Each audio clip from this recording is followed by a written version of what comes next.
कि अगर पहला चरण धांधली रहित, निष्पक्ष, भय रहित, गुंडा रहित हो गया तो इसका मैसेज दूसरे चरण पर जाएगा। जबकि उस समय मुझे नहीं पता था कि दूसरा चरण ममता बनर्जी के गढ़ में हो रहा है, जहां पे वो तकरीबन 100 से ज्यादा सीटें जीती हुई हैं, 125।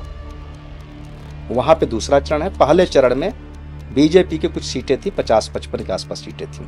इसका जो मैसेज जाएगा पहले चरण का, वो दूसरे चरण में जाएगा कि ममता चुनाव हार गई। हिंदू वोटर, सेकंड चरण उनका खराब जाएगा। मैंने पहले बोला था, हिंदू वोटर टोटल बीजेपी की तरफ जाएंगे, 100 में 70, 80, 90%। मुस्लिम वोटों का बंटवारा होगा।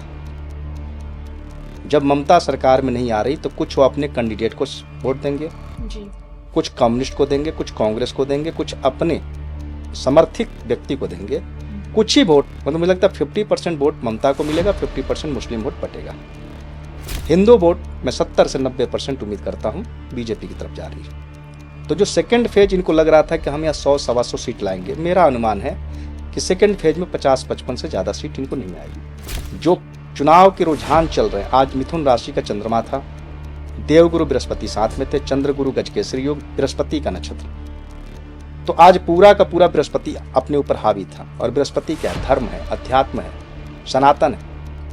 तो आज तकरीबन 80% जो वोटिंग हुई है उसका 80% वोट बीजेपी अपने पक्ष में लेके गई है। एक तरफा चुनाव हुआ है। आज मेरा अनुमान है, आज जो चरण हो रहा है 152 सीटों पे हो रहा है, 115 से 125 सीट बीजेपी को आ रही है। मिनिमम 115, अधिकतम 125। अगला चरण जो होगा उसमें कम से कम 50 से लेकर 70 सीट बीजेपी लाएगी।